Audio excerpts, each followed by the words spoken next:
네, 정치권 뒷얘기를 현장 기자들에게 들어보는 뉴스더. 오늘은 정치부 이태희 기자 나와 있습니다.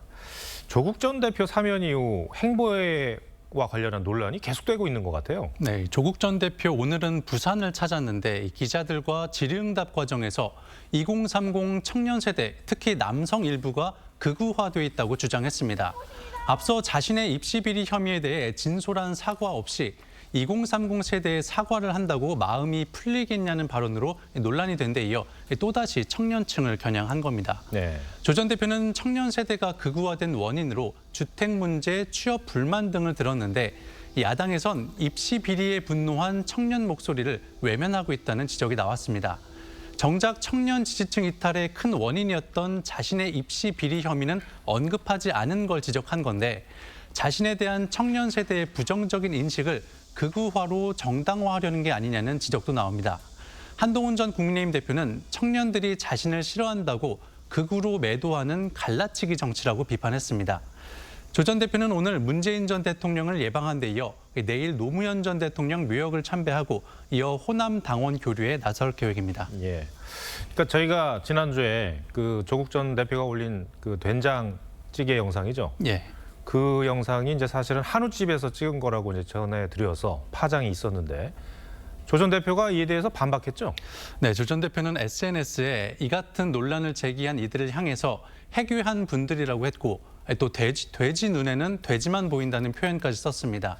사면 직후 고급 한우를 먹고도 된장찌개 사진만 올렸다는 이른바 서민 코스프레 비판에 대해 문제될 게 없다고 일축한 건데요. 야권에선 자신을 비판한 국민을 돼지에 빗댄 건 또 다른 망언이라고 비판했습니다. 조 전 대표는 과거 정치인에 대한 과장된 검증은 민주주의에서 허용된다고 했지만 정작 자신에 대한 비판에는 예민한 모습을 보이고 있다는 지적도 나옵니다.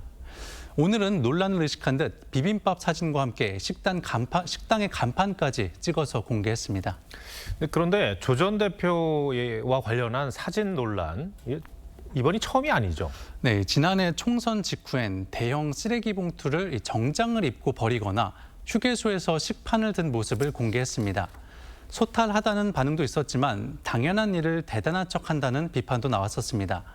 또 정치인의 국내선 항공기 비즈니스석 이용 금지를 주장했다가 정작 본인은 비즈니스를 탔던 사실이 드러나 내로남불 비판을 받기도 했습니다. 예. 자, 국민의힘 전당대회 얘기도 해보겠습니다. 김문수, 장동혁 후보가 당대표 결선에서 맞붙었는데 전략 차이가 뚜렷한 것 같아요. 네, 김문수 후보는 당내 단일 대우를 강조하는 유연함을, 장동혁 후보는 당론 역행 세력과의 결별을 주장하는 선명성을 내세우면서 차별화에 나서고 있습니다. 갈 곳 잃은 친한동훈계 표심이 어디로 향할지에 관심이 모아지고 있는데 한 전 대표는 지지자들에게 적극적으로 투표해서 최악은 피하게 해달라고 했는데 이 최악이 누구냐를 두고 해석이 분분합니다. 그러니까 두 후보가 이제 결선에 올랐는데 표차가 공개되지 않았잖아요. 네, 따로 취재된 게 있습니까? 이 득표율과 순위가 모두 공개되지 않았습니다. 과반 득표자가 없다는 사실만 확인됐을 뿐입니다. 당이 결선 투표 영향을 최소화하기 위해 함구령을 내려서 표차 확인이 쉽지 않았는데요. 이 때문에 확인되지 않은 비공식 정보들이 돌고 있고 당은 사실이 아니라며 진화에 나서고 있습니다. 각 후보 캠프도 자신들이 앞섰을 거라는 추측만 내놓고 있는 상황입니다.